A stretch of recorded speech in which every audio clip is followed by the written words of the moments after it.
Hi there, I hope you're keeping well. My name is Angela. So today I wanted us to look at sleep deprivation and whether or not this links to cancer and the risk of developing cancer. So when we're asleep, we stop doing everything, we stop talking, we're not conscious and we fall asleep. And there's a reason for this. It's not a waste of time. So we normally see it like a time of rest, so I can cut into that time, sleep for 4 hours, sleep for 5 hours, and do more during the day. But really, in doing this, we're actually damaging our health. And when I talk about this issue of sleep deprivation, I'm speaking to myself as well.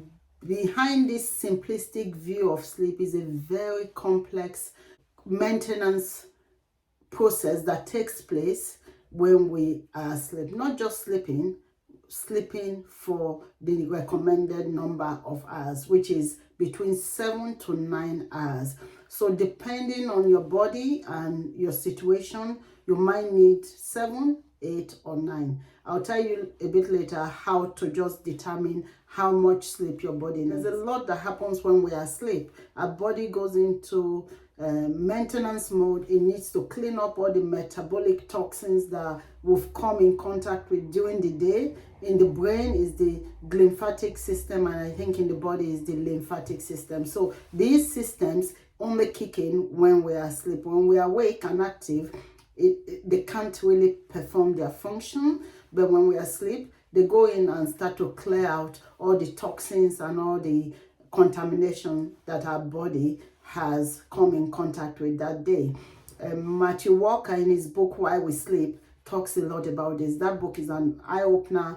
He talks about the fact that when we're awake, we're actually experiencing brain damage, and it's only when we go to sleep that the body corrects this by going to clear out all the toxins, all the damage, and then repair it in preparation for the next day.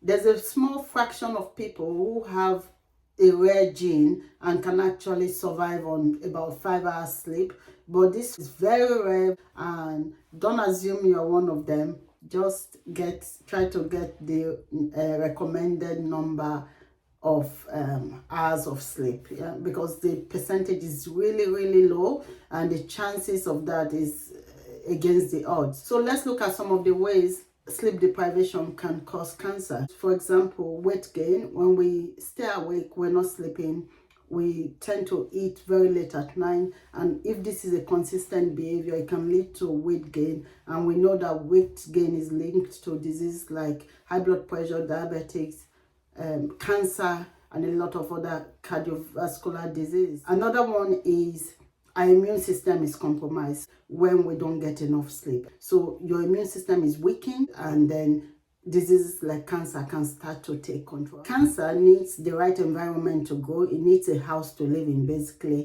It needs fertile soil to grow. And if we consistently don't go to sleep, our organs are inflamed. Cancer cells grow from area of inflammation, and even when the cancer cells start to metastasize, it travels first and foremost to areas of inflammation. And research is showing that lack of sleep causes inflammation in our body. Then in terms of cognitive ability, studies is showing that when we don't get enough sleep, our brain is 40% deficient in its ability to lay down new memory traces when we don't get enough sleep. So this is really significant, 40%. That can be the difference between pass and fail woefully in an exam. So, and this is being linked to poor academic performance in students in this millennial age as well, because of all the gadgets and distraction. So another chronic effect of sleep deprivation is the development of Alzheimer's disease later in life. So there's research backing this, that when people have lived a life of sleep deprivation, further down the line, they may battle with Alzheimer's. And also, in terms of the emotional part, sleep deprivation is linked with emotional imbalance, irrational behavior, depression. It leads to broken relationships as well. This is something we need to pay attention to. I know some people have to do shift work. My mom was a nurse for over 40 years. And growing up, I remember she used to do night shift. But they also used to give her longer days off when she does the night shift. It was 3 days off. And that's because they recognize the fact that you need that sleep. Your body needs to rest.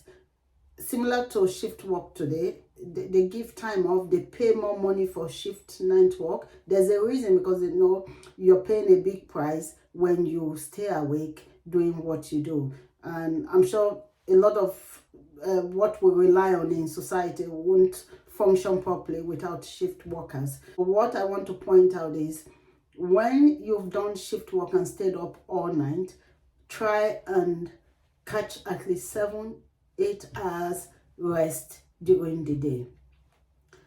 The tricky bit is it becomes difficult because a lot of times, like my mom, she had young children. You still have to cater for them, drop them in school, pick them. It becomes difficult, but we need to just pay attention to our off days or after a night shift and just make sure we're getting enough. In terms of the hormone imbalance, there's two hormones that comes to mind: your cortisol and melatonin. So for cortisol, it's a stress-induced hormone. So when we're stressed, our body sort of releases this hormone to cope with the stressful situation. But when we constantly stress our body, it can result in elevated levels of cortisol. And when we have that, it can start to cause diseases like high blood pressure, diabetes, cancer. The way it's linked to cancer is it suppresses the immune system, and then cancer may start to develop.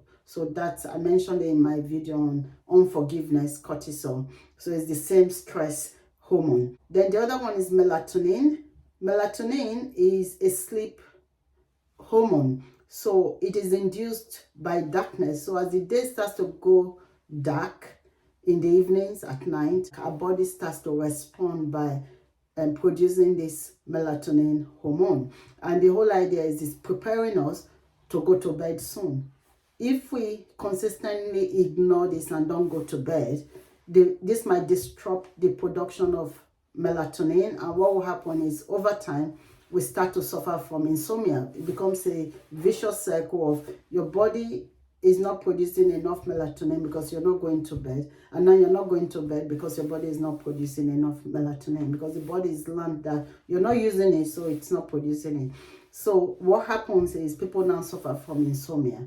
And actually, there's a melatonin supplement they recommend to people with migraine, with insomnia, to correct those conditions. So it is something we want to keep an eye on as well, because we don't want to mess up our natural hormone balance and system. When we mess it up, things can go very bad and downhill. So that's the impact on our hormone and how it can also affect our health, because that can lead to lack of sleep, which will lead to stress and more cortisol, and then suppressed immune system and illnesses like cancer and other diseases. In terms of understanding how much sleep you need, how much sleep your body needs, because for some people it might be 7 hours, 8 hours, or 9. There's facilities that offer sleep vacation where you can go and just sleep. You sleep, do nothing else. I'd like to go on one of those one day, and you correct your sleeping cycle, and hopefully you come back refreshed and you maintain the new cycle. But if you can't afford to go away on a sleeping holiday, vacation, what you can do at home, maybe set aside 4 or 5 days, you put the alarm away, turn it off, and just go to bed. See when your body wakes you up. Take a note of the time you go to bed and when you wake up. Do this consistently for about 4 or 5 days, and just look at the time, the number of hours you're sleeping each of those nights.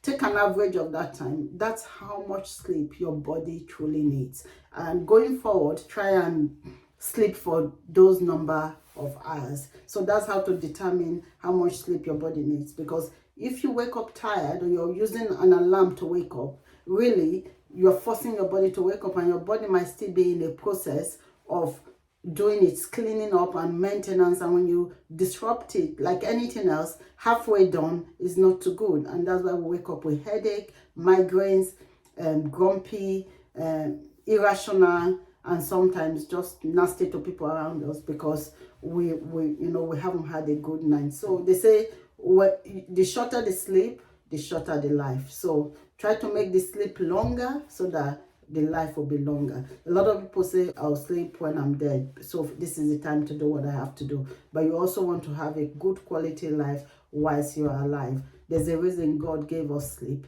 Let's use it and rest our bodies when we need to, because I'm looking at this holistic view of approaching cancer treatment. So there's a lot that fits into cancer treatment. It's not just the radiotherapy or the chemotherapy or immunotherapy. There's so much more you can be doing just to make sure whatever treatment is working. So we need to just maintain so that we don't get to a point where we're treating or where we now have to battle any of these diseases. So that's what I wanted to share. Thanks for watching. Look after yourself and do improve your sleep. Let me know what you find with your sleeping hours, how long you need to sleep when you do the assessment with your alarm off.